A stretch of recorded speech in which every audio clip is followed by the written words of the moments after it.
Okay, so Sarah went shopping. Okay, what this is a free online uh, reading exercise. It has many other features about it. It's a full, complete exercise, and I will give it to you in parts because it will be quite long, and I'm not in for longness when it comes to videos. So I'm going to move this down a bit, but first let me explain. Here you have a video, a sound recording, and if you click here, you will get a reading of this complete reading, which is very good. A good way to get into reading is listen to it. Now, my emphasis is listen, listen, listen. It's not so much talking as in listening, because there's no other way to learn English except to listen, because it's not the type of language that you can read and pronounce. It has to be heard in order to be able to learn the language correctly and be able to speak it correctly. So let me pull this down now, and we can begin with this. Okay. When I come back, I will play this for you. I need to change things in order to do that. Let's put a pause in here. Sarah Smith, a Pasadena resident, went shopping. She is 30 and has lived at 3037 North Foothill Street since 1992. Sarah has been married to John for 7 years. They have 2 children. Bob is 5 years old and Nancy is 3. Sarah owns a 1995 four-door blue Toyota.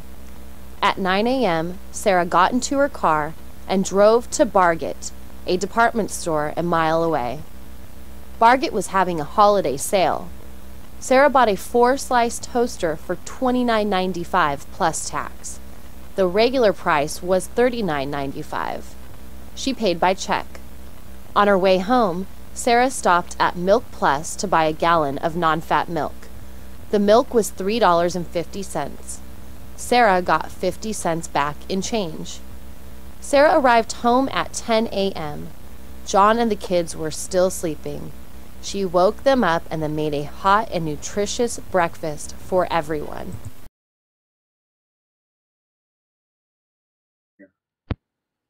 Now, you heard it read, but did you hear it read? Okay, what I mean by that is this is something I think people listen to English and often compare it to their own language, however the words are said, and however sentences are said, and so forth. So let me clarify about English. I say that English is not spoken, but essentially sung. Now, what I mean by that is English is not flat. It's not one word after another. Each word that's spoken has a certain amount of emphasis or de-emphasis. So it goes da da da da da da da da da da da da da like music. And if you listen to that, you listen for that in the recording, you will hear that. And this is one of the reasons, well, another reason that English is difficult to read is that the words themselves are not phonetic words. They are words that need to be heard to know how to pronounce them. And let me go through and give you some indication of that. Here we have the word Pasadena.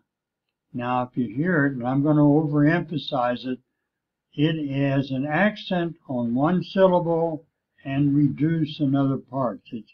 I'm going to say it, Pasadena, Pasadena. You might think I'm pretending, but I'm not. The word is Pasadena, Pasadena. And the same thing in the word resident, resident. The emphasis is on one syllable, and there's no way of knowing what that is. There's no rules, essentially, that determine that this word has accent here or there or whatever. You have to hear it.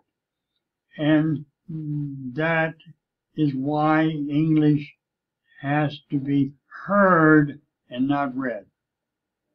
Okay, it needs to be heard so that you can understand or get the sound. You need to repeat those things. And this video is sort of to bring out that in this illustration. So if I read the first sentence, it's not only the words that have the accent, but it's also the sentence. We tend to emphasize or say louder and longer what we call content words, words that have meaning, particular meaning that we want you to hear. We will emphasize the words that have content.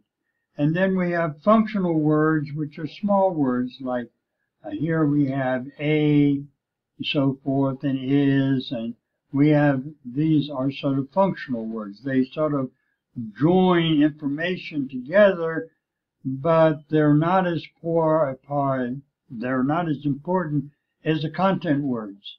And so we tend to de-emphasize those in the sentence. Now, I will read the first sentence. Now, you'll swear up and down that this is not true, but I'm going to go back and emphasize that. Okay, Sarah Smith, a Pasadena resident, went shopping. Okay, now I'm going to go back.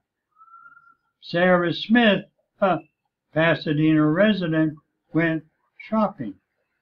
Okay, that A is reduced. Let's go over that again. Sarah Smith, a Pasadena. Sarah Smith, a Pasadena. Okay, I say it very quickly. I reduce it in my mind, or in English, it is not an important word, but Sarah Smith is and Pasadena is. And so we say it louder and we say it longer. I will go over other ones that is more obvious. So let me go over part of this. She is 30. She is 30. Okay? Well, you know, that's her age. And that's how we say it. She is 30. And then we have a comma. And the reason comma is this is information, but there's more information we need about her. And we put a comma in to know that this is not really complete without the other part. You know, she is 30 is no doubt a complete sentence. And we have a sentence here, and then we join the other sentence with an and. She is 30 and has lived at 307 North Foothills Street since 1982. Let's go over those. Has lived. Okay, at. The word at is often very confusing to people, how we say that. So when we talk about a particular location, and this is her address, 3037, N means north, and we would say it. We wouldn't say she lived at 3037 in Foothill. We will say that. This is a shorthand. And she has lived at 3037 North Foothill Street since 1992. Okay.